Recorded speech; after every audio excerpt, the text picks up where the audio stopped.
All right, guys, welcome back to the DFS Pack. So, if you didn't watch the early video, we wanted to thank all of you guys for all the help we've gotten the last couple days. You guys have just flat out, like I said, pummeled the like button, like you're the Bucks playing the Heat in the first game of the back-to-back where they hit 29 threes. You guys have been all over it.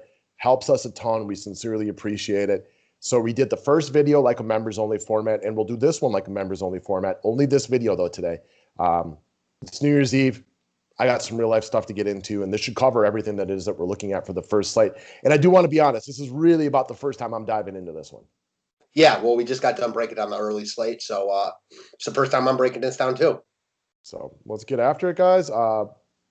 Best of luck on both of them today. Happy New Year and all the things that go along with it. And I do want to reiterate, guys, we got pay information available. And just a kind of an idea of what a write-up like us looks like, we do a 5-pack. Like we do our 5 firm plays.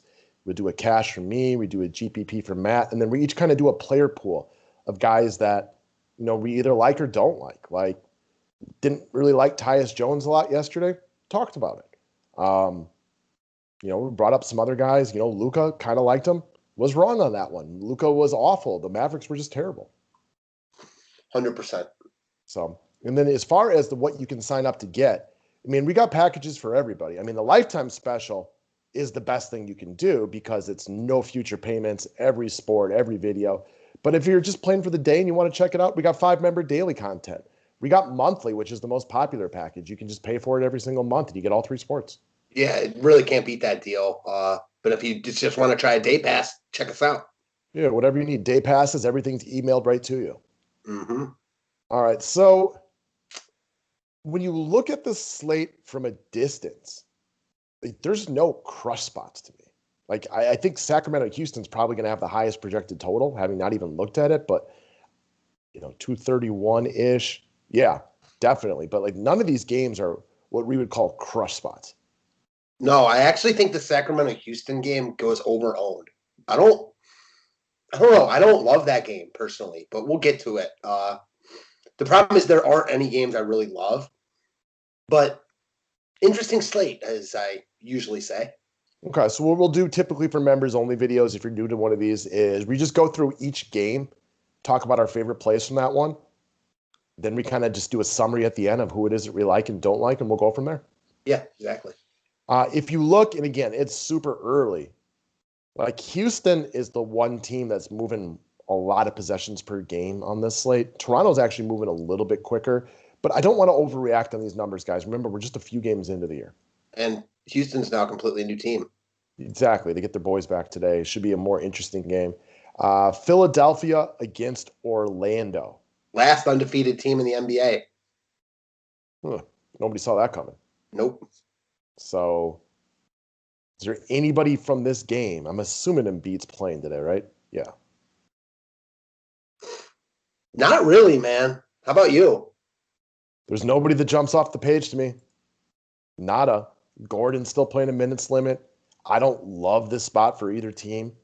These are not teams that move with reckless abandon. There's a reason there's a projected total here. It's supposed to be close-ish. I'll give you that. Let me ask you this. Is Orlando still playing at basically like last year they were a team we never wanted to pick on, like one of the least. They're basically the same, I would expect, but looks like they're a little higher up now. Yeah, but this is also possessions per game versus pace of play. And if my memory serves me correctly, they had an overtime game, right? I don't know. No, maybe not.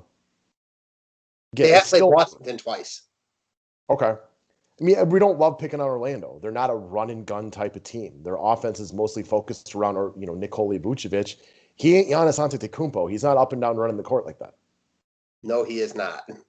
So, as far as guys from this game, Fultz has been solid. Sure. If you want to go to Fultz against his own team, all right. You know what I mean? It's nothing more than all right, but it's not a slate loaded with guys I love either. He's got high usage. I'm fine with Fultz. He's probably my overall favorite play from this game. I would say my probably overall favorite play is going to be Terrence Ross, just because I know they're probably going to need a little bit of offense right here. But I don't love Terrence Ross at 5,100. We also know that Terrence Ross is like a walking waiting to disappoint. because he's solely relied on scoring. When you see a guy put up 25 and 26 real points and only have 33 and 30 DK points, like, the disappointment's coming. Right, like, yeah, he's capable of getting a few more rebounds. One of these games he'll run into 6 rebounds or 4 assists or a couple more steals, but like, I don't love going after Terrence Ross, and he's a guy that's disappointed me a lot in my life. So, like, I'm never confident with him. Yeah, same. Um, I'm a Ross fan, but to be confident in him is a different statement, and I don't like this upside spot for him. I mean, Philly D's up. Like, I think there are better fillers elsewhere.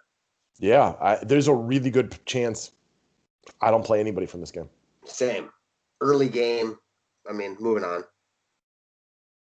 And even though you might think the guys from Sacramento, Houston get overplayed, I mean, that's possible, but there's at least a little bit more here for upside, right? Oh, I like this game more than the first game for sure. Oh, hell yeah. Definitely. No doubt about it. So the big thing here, guys, John Wall's back today. DeMarcus Cousins is back today. Eric Gordon, I believe, is also back today. So who is Houston with all these new pieces? I'm not playing Harden at 11.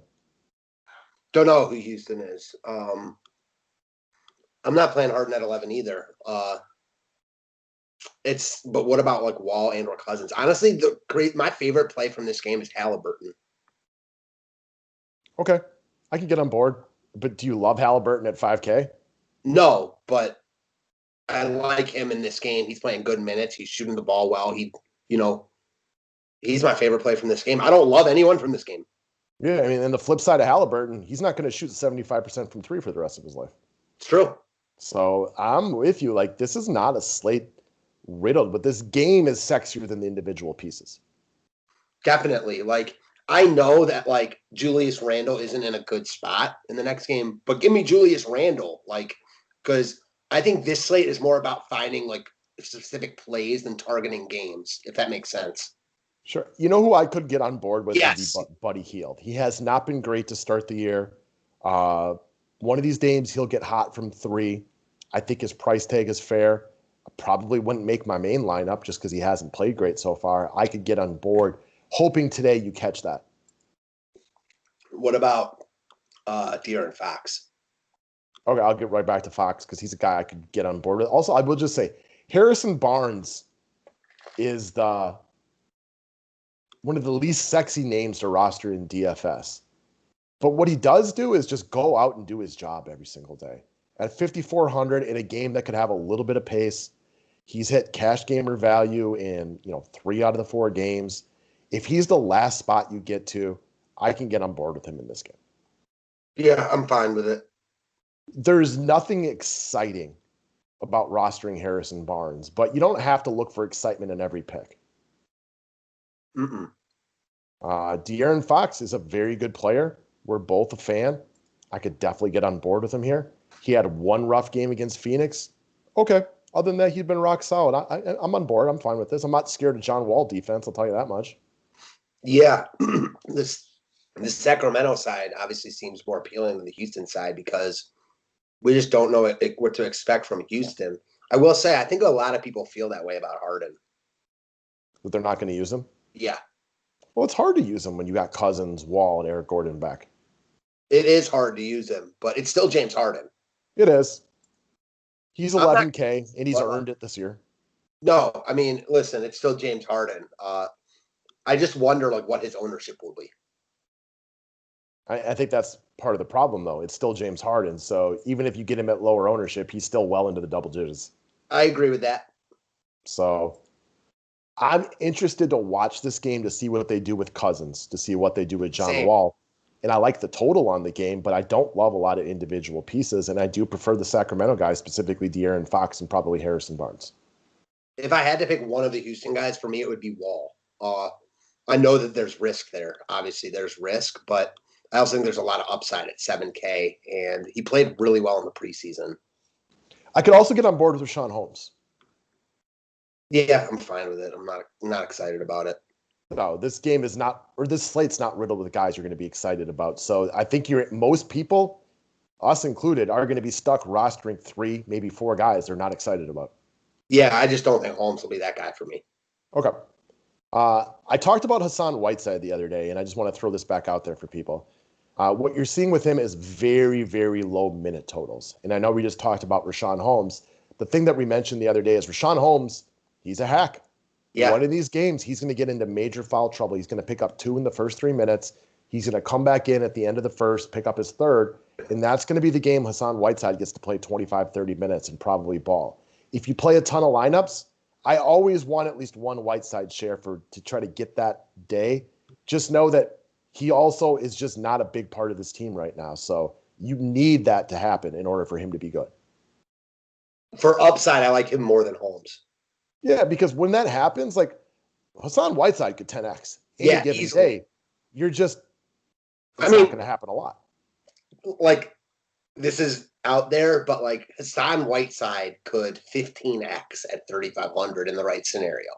Yeah, you just need to get lucky. But that's part of winning a GPP is getting lucky.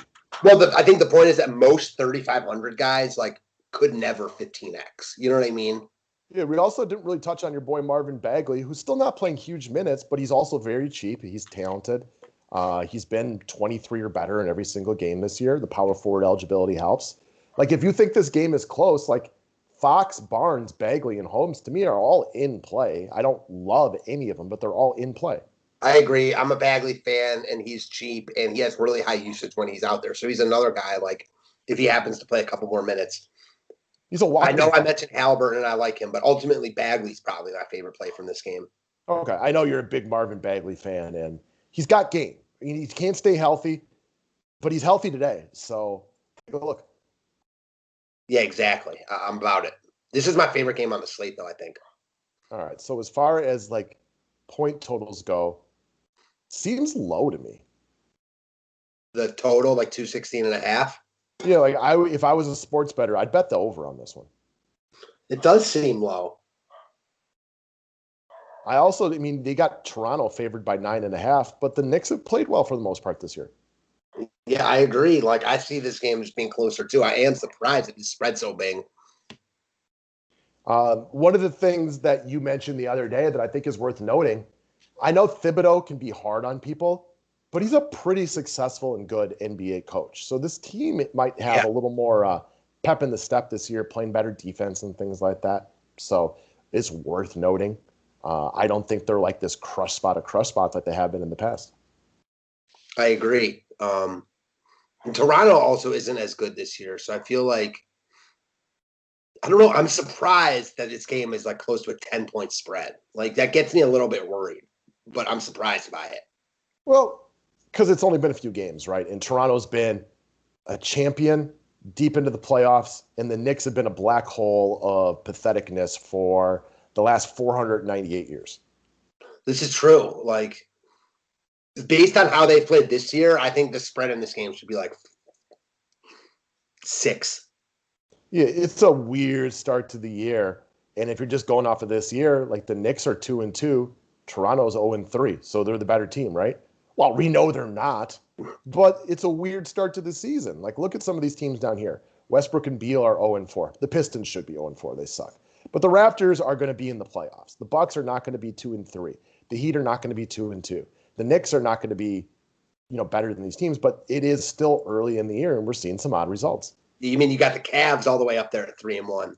Well, that's just, they're the projected champs, right? Yeah. It's going to be the Magic and the Pacers and the Cavs battling it out for who wins the East, right? They're a lock. Probably not. Rivers is questionable. Ntilikina is out. Quickly is questionable. Smith is out. Like, if they're really depleted on guards, I mean, I can go right back to Elf, though. I mean, you say if they are really depleted on guards, they might have Austin Rivers. But yeah. And Quickly.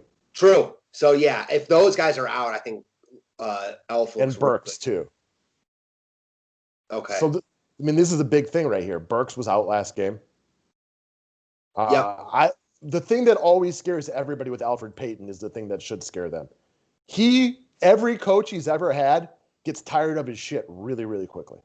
I'll say this, though. Like, I didn't use him last night. I liked him, didn't use him. I was like, oh, I'm pretty happy I didn't use him. And he still was good. Like, he got there late. Yeah, he was fine, right? Hit a couple of threes. I mean, he was good, not far away from being great. It took a late hustle. We know what he can do, which is get major GPP value. We know what else he can do, which is not play that much and be shitty. Yeah, exactly. So I'll say this. Like, I like this game, like, at first glance, but I don't think you're crazy to like, think Toronto rolls here, obviously, as the line indicates. So you wanted to talk about your boy Julius Randle coming off back-to-back monster games. And the point that you brought up the other day that I want to reiterate to everybody is Tom Thibodeau's a good defensive coach. He also has a reputation that most of us know about that I wasn't really thinking about. He plays his best players monster minutes. Knicks don't have great players, but Randall's probably their best one. He played 37 and 44 the last two after starting the year with 35 and 35. I have no reason to argue that he plays 38 or more minutes today, and he's doing a ton of passing and with huge usage. The question, though, is, and I do like him, like, he's now priced like a stud, right? And we know who Randall is. Like, he's playing better this year than, like, the 39.25, 40 DK points. But he's got box scores littered with that from years past, like 40, around 40 exactly. And he's expensive for 40. Well, then that gets into a weird question. Siakam or Randall? Yeah, it is a weird, interesting question. Like, it's hard not to like Siakam more. This might be the first time we've seen, I don't know, in a while where he's been significantly less expensive than Randall. And why is that? Just because of the first couple games? It's an interesting question. What's your take? It depends on what you're buying into right now. You have to ask yourself, tell yourself a story. We all know Toronto's the better team, right? Right. Okay. But they haven't been better to start the year. Is it going to flip today? Could, but we don't know that for a fact. No, we definitely don't know that for a fact. I mean, the Knicks are playing good ball right now. They beat up Milwaukee. Listen, as much as we know that Cleveland's not going to be up there in the top of the East, like, they're still playing good ball, and the Knicks just won in Cleveland. Like, they are playing good basketball right now. This is another game that, because I don't love the games on the docket here, I could get on board with like a smaller game stack of this. Same. Like, I'm starting, especially if like Burks and the other guards remain out, like, give me Elf. If you want to use, say, Fred VanVleet right here because he's a guard. I'm not trying to pay $7K for Barrett or $6K for Anunoby. I'd probably rather go Siakam. Same. Randall. If I could get Lowry. You could. You definitely could. Now you're going to have to punt in a few other spots. But if you're playing for this game, and if this game goes to overtime, all 5 of these dudes are out there getting minutes. And what I'll say is you're right that, like, if you use these 5 guys, like, you aren't going to be able to roster studs with that. However, in most games, you cannot roster the 5 best players. And these are the 5 best players, in my opinion. Maybe you can make Barrett over Peyton, sure. But you have the 4 best players at least. And that's pretty solid if you like this game. Yeah, and you're also kind of playing this game to the other games not to be great. So maybe if you're going like over to Sacramento, Houston, you throw in, you mentioned like a Halliburton. He's a little pricey today. Yeah. But if like this game's not working, he might be seeing extra minutes.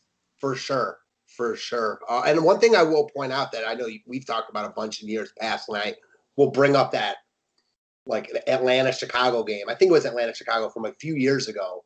The Cleveland-New York game from a couple nights ago was very low scoring. Both teams were under 100. But Randall obviously crushed. Drummond crushed. There were DK points all over. So sometimes you have to take the totals with a grain of salt. Well, look at last night. If you go take a look at a game that we liked a lot, and it had a monster total. And that's going to be... there weren't that many DK points there. And it's because of exactly what I said. Atlanta really spreads their stuff around. Right. So, no, there was plenty of success. John Collins was good, but he wasn't great. Listen. He 30 and 10, but there's only 1 steal, no blocks. The point was solid. Yeah. Reddish was solid, but not great. Capella wasn't good. Trae Young was okay. I used Bogdanovich, and he was really good, but he's shot 6 of 11 from 3. That won't happen every single day. Rondo was a bust if you ended up using him. Flip side, like, KD was great, so that was awesome. Kyrie late hustled and in and everybody else.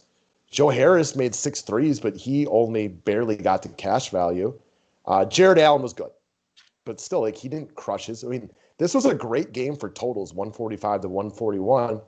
But the only guys that were really, really good were KD and Bogdanovich.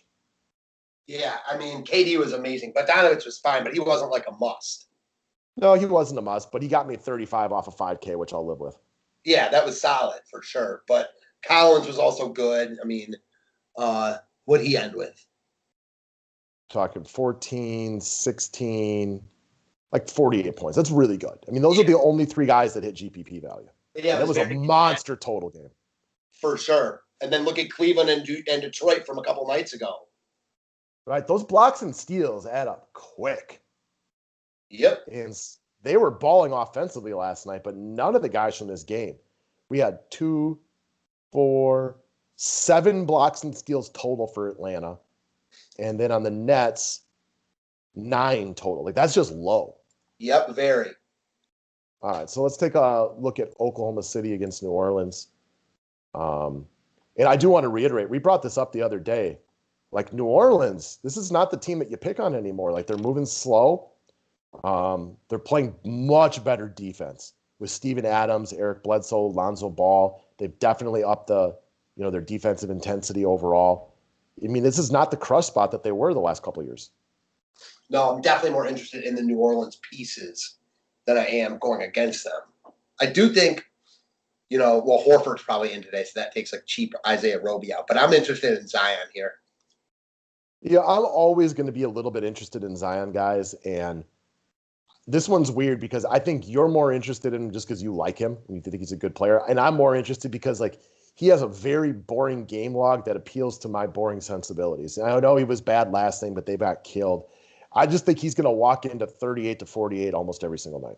Yeah, well, me liking him has nothing to do with why I like him here, because there will be plenty of slates where I don't like him. I like him here because OKC has no one inside to stop him. What about Darius Bazley? You don't think he's this elite defender that's going to slow him down? Yeah, exactly. So they're due for a big bounce back spot after getting rolled. OKC, I think, is due for a big letdown. I like Zion a lot, although I think that this game could get out of hand. I think New Orleans could roll. Could. If they do, though, I think Zion has a big game, so I'm not too worried about it. I do think that the Thunder are a team that early in the year, I respected their hustle, and I think they're playing really, really hard to start the season. But as the season progresses, the lack of talent is going to play out more and more. Yeah, I mentioned that before the season started. The Thunder, won't be as bad as everyone thinks because I like the cut of their gym. Like, they've got good ownership. I like their GM. I just like the way they run their business. However, like you just said, they don't have a lot of talent. So on any given night, I think that they're probably starting from behind because just of the talent alone. So I do think Shai, a lot like Zion, is going to average about 40 points this year. He's averaging 42 so far. He's not going to show a ton of major upside because his teammates aren't good enough to consistently hit shots to give him those monster assist totals a lot. He's not going to block a ton of shots. He'll get a few steals. And he's not a great three-point shooter. He's a solid three-point shooter, but you're not going to see a lot of games where he shoots like 7 and 9 from 3. I'll really like him in matchups against like Washington and Chicago, but not in matchups like this. Yeah, exactly. I'm with you on that one. I can get on board with George Hill, though, as like a punt play. Yeah, fine with it. Yeah, I mean, I don't think he's going to average 33 points this year, but he's also only 4,700, so cut this down by 10 and he's okay. Yeah, agreed. Which I think he's more of a 25 DK point per game player. He is a little bit pricey, but I mean, I don't hate it. We saw Diallo play well, but that was without Horford. Dort's been fine. You seem to like Zion more than Ingram today. Yeah, but I'm fine with either of them. They're both studs. Yeah, I'm with you on that one. I also don't love either of them, though, either. I agree. Like, not love. I don't have any arguments with you, mister. Adams' revenge game? Eh? Ooh. Yeah, I like that call. I mean, not even kind of the same point I brought up with Zion. I mean, they really don't have the size to stop him inside. I'm not excited about it. No, me either. I mean, it's Steven Adams. Like, he's not doing that much. And he's not needed for this team, really. He's not needed offensively for this team. I'll be honest, like, talking through this slate, I don't have anybody right now that I'm predicting for GPP upside. Not a player. You don't think you have no player on the whole slate that you like for GPP upside? I'm not saying nobody will get there. I know. But I like, get what you're I saying. don't like yesterday. I expected Durant to hit GPP upside because I loved the game. I loved no Dinwiddie for that team, and like I was really almost surprised he was as low owned as he was. Like I don't have anybody sitting here on the slate run. Like I kind of expect him to 6x today. Yeah, I get that. I have no arguments there. I think that my one guy that I would pick, it's hard when you consider price points. Honestly, the first guy that comes to mind is John Wall. First game on the regular season, like I can get it, but like I just don't know who he is yet. So you could be right. He did look good in the preseason, and I know that it's preseason, but we have nothing else to go off of. And John Wall at 7K could easily 6x. He could. I'm more worried like Harden doesn't let him have the ball. I think that Wall and Cousins don't let Harden have the ball. It's more likely. That's why I don't love the Houston team today. I want to watch it. I think any of those things could happen. I just don't know. I'm much more apt to take shots on Cousins and Wall than Harden, especially at their prices. And I'm interested to see the Houston starting lineup, because what's up with Christian Wood and Cousins? That's where I think they move Wood down to the 4. But how are these guys going to gel today? I could picture it being great or awful. Well, I'm really curious. If they move Wood down to the 4, what about PJ Tucker? I don't know. I don't know. I do think it would be smart of everybody to really watch the Houston team today. I agree. There's a lot of games don't you feel like the last game, Phoenix and Utah, and the first game, Philly, Orlando, are the same? Like not attractive from a DFS perspective? Hell yes. Yeah, so a lot of that on this slate. And that's why I think Sacramento and Houston gets all the love. Yeah, I mean, there's really... I don't have anything in this last game that I'm really geeked to play at all. Conley was great last game, but that was an aberration. He's not dropping 51 very regularly. No. Although he did have... He's expensive now, man. Wow. Yeah. I'm not trying to pay this much money for him in this matchup. A lot of guys are expensive today. Phoenix is another team that... Oh, yeah. They're last in possessions per game. They're playing a lot slower with Chris Paul, a lot more methodical. This is, 100% true. I don't hate Rudy Gobert. He's been pretty good in every single game this year. These are all faster-paced teams in Phoenix, though. They are, although he doesn't necessarily need that to be good. So it just lowers his projected rebound totals, probably, which is... For sure. But I don't like a lot of people on the slate. So if you like Rudy Gobert, man, I ain't going to argue with anybody who likes him. Yeah, agreed. Crowder, Bogdanovich, all these guys are also appear to be a little bit more expensive than I'd want to pay for them. Yeah, that seems like a trend on this whole slate, though. Yeah. Šarić is back.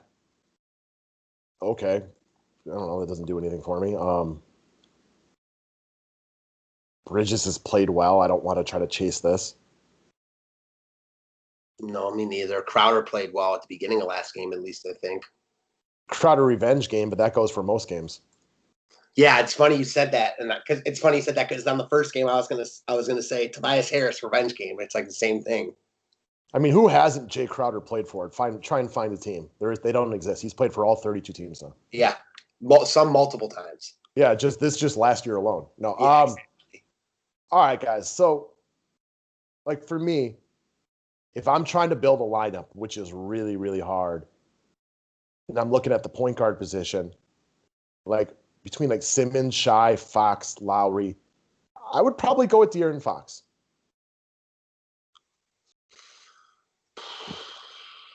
Yeah, Fox looks good here. I think he's probably a guy that's going to get a lot of love and the optimal guy.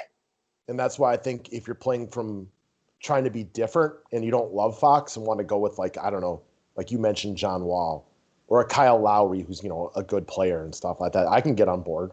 Even Shai, who I don't love, I can understand why you would do it. But if I'm building a cash lineup, it would probably be De'Aaron Fox. And then again, if we find out New York's missing a bunch of those guards again, I don't mind rolling with an Elfrid Payton right here, even though it's less than exciting.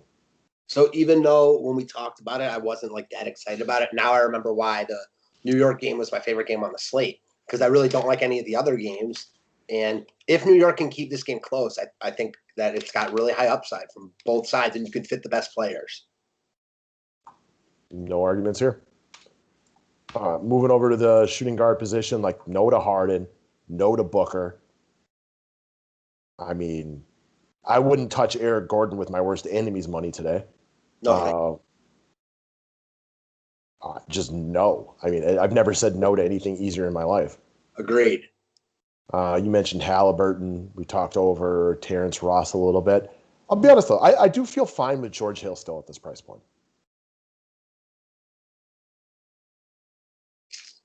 I agree. I want to ask you just a kind of a strategy question going back to the first slate. So, you know what we talked about with totals a couple minutes ago?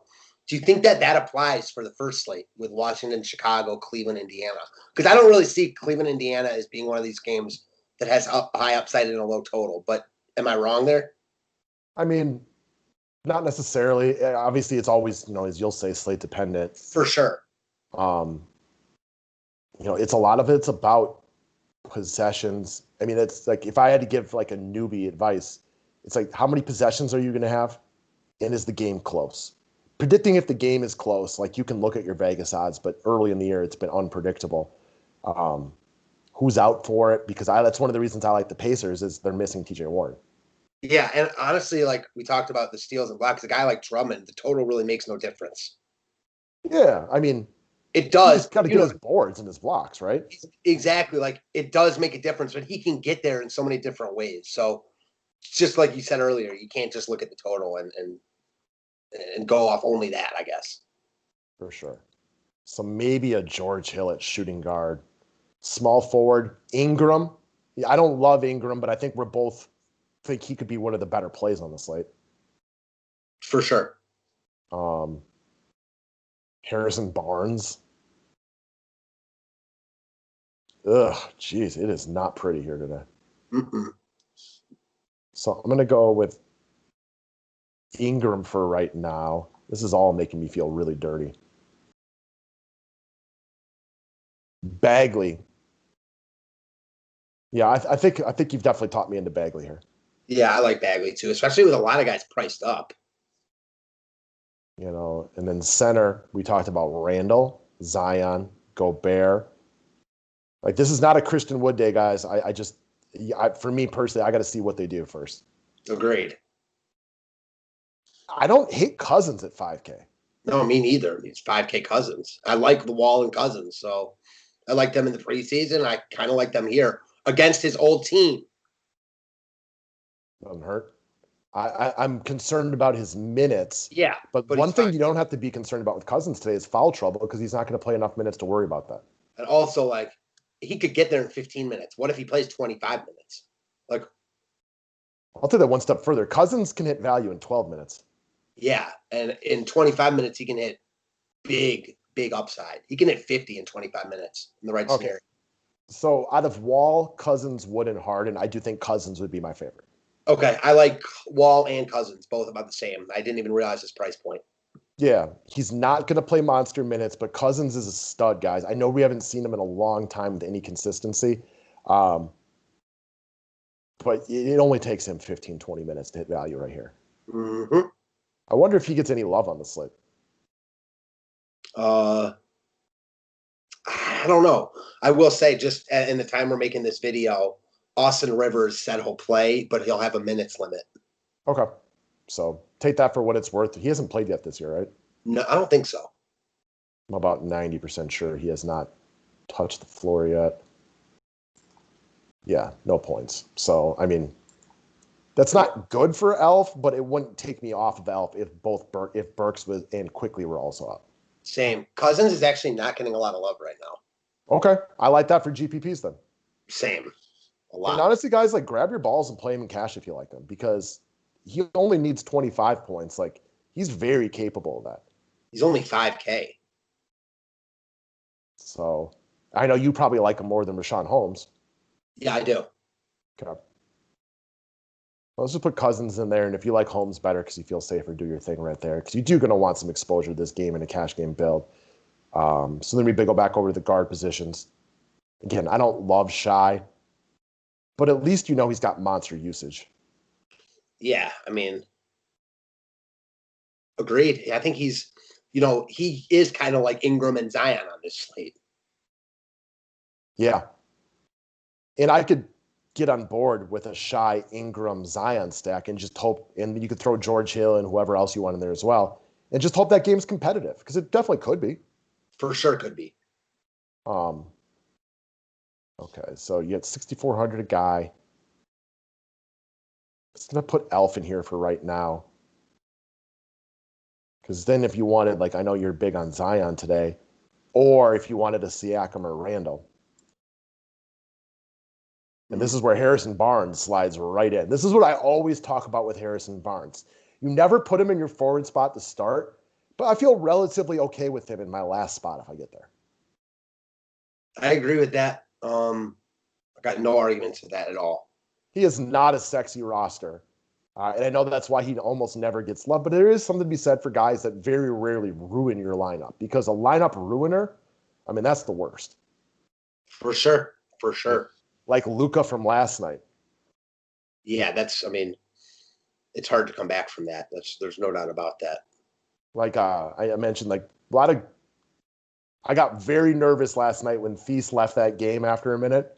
I'm like 3 nights in a row with an injury or an all-time bust. I was so happy he came back in. Yeah, I was getting a little frustrated. And he was good too. Yeah, he had a great run in the first quarter. He barely played again after that, but like he almost hit cash value just in the first quarter run. So I went from being very nervous to feeling a lot better very quickly. You know who was even better? Robert Williams. Yeah, did he? Because he played almost the whole second half, didn't he? Yeah, he played a ton. He lost run in the fourth quarter. Taco Fall got so out of hand, but he had I think 6 blocks and steals combined. Yeah, Jaylen Brown was insane last night. Just on fire. Amazing. He was amazing, no doubt about it. I don't think I used him once, which was a big regret. I mean, that's what we talk about occasionally with leaving money on the table. Like Jaylen Brown, like damn near tripled up Luka last night at 2,500 less. You're never going to do that, though. You know what I'm saying? Yeah, it just, especially like on smaller slates, it's a way to be a little different. Well, I think it's also if you're we talk about, if you're playing in those big ass tournaments, those where first place is 60% of the field, then you can make moves like that because you need crazy shit to happen, All right, Mr. Guaranteed Prize Pool. It's early. It's going to change. But if you were starting a GPP lineup right now, it's your one single entry you can play today. What are your first moves? I'm going to put in Wall and Cousins. Then I'm going to put in Bagley.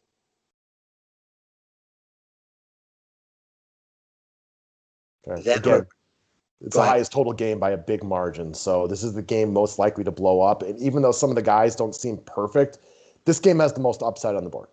And I still have a ton. I mean, these guys are cheap. Wall is only one over. These guys are not expensive. So we'll see if I go more to this game in a little bit. Oh,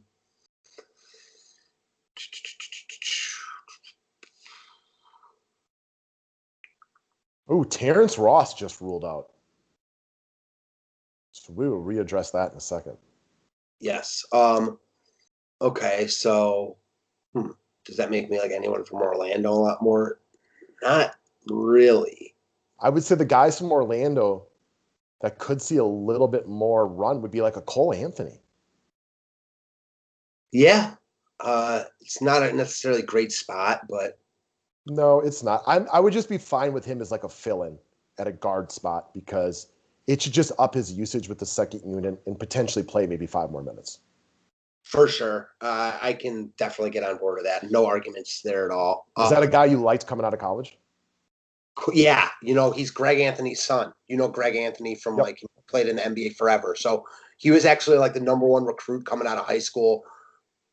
Didn't have as good of a year in college that people wanted him to have. Fell a little bit in the draft. He only played 1 year at North Carolina, but he's got a lot of talent, so no problem there. He seems to be an excellent distributor from what I've watched from him early in the season. He definitely gets good assist totals in shorter periods. He rebounds fairly well for a smaller guard. Is the shot going to come a little bit more consistently? Probably, but this could be a game for him to get a little extra run with the second unit and have the ball in his hand just a little bit more. Definitely. You know who Orlando must really hate is Mo Bamba. Like, he has just never gotten run for them. Yeah. He clearly does not seem to be a big part of their plans moving forward. So, Dwayne Bacon is a guy that's really unappealing from a DFS perspective, but he's coming off one of his better games as a pro. Well, and without Terrence Ross around, maybe he sees a few extra minutes too. Yeah, that's a guy he's a guy I do think will play a couple more minutes, and he's 3,300. So I might need that. All right, let me go back to this build. 3,300 at small forward too. Like, if you want to punt, I always prefer to punt at small forward, which is always the worst position. Agreed. All right, so man, like, Randall's a big question for me. It's hard to pay more for Randall than like Zion. So I mean, I know you were geeked about Randall a couple days ago, and while this isn't a perfect spot for him, the guy's playing about 40 minutes a game over the last two. Yeah, he's not going to hit threes like this always, though, either, too. No, he's not, but plug him in. I mean, there's not that many guys on this slate I love. I wonder if I can fit in Van Vliet and Lowry here.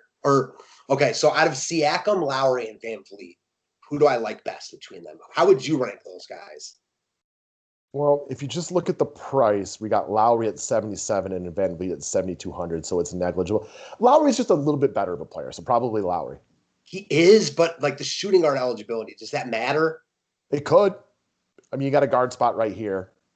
Depends on what you want to do at shooting guard. Like, if you want to pay down to a George Hill or Halliburton. Or Halliburton or Cole Anthony. Okay, do Halliburton and Lowry.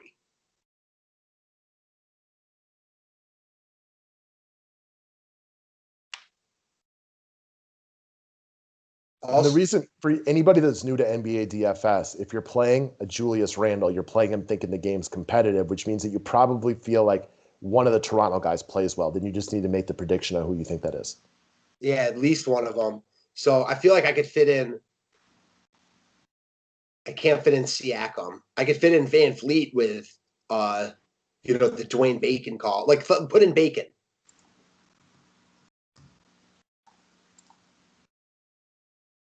And Zion. Yeah, exactly. So, or Fox or Gobert. Yep. Any of them, but I love when this happens like this. And I just want to take a quick second, because we don't do these members only videos for the public a lot. When you're playing within the GPP realm, the stacks of NBA don't get talked about nearly as often, in my opinion, as like the wide receiver quarterback stack in the NFL or just game stacking in the NBA. Like, we are watching all these blowouts right now. So the bring back to me is important, because you're playing under the theory that this is one of the competitive games.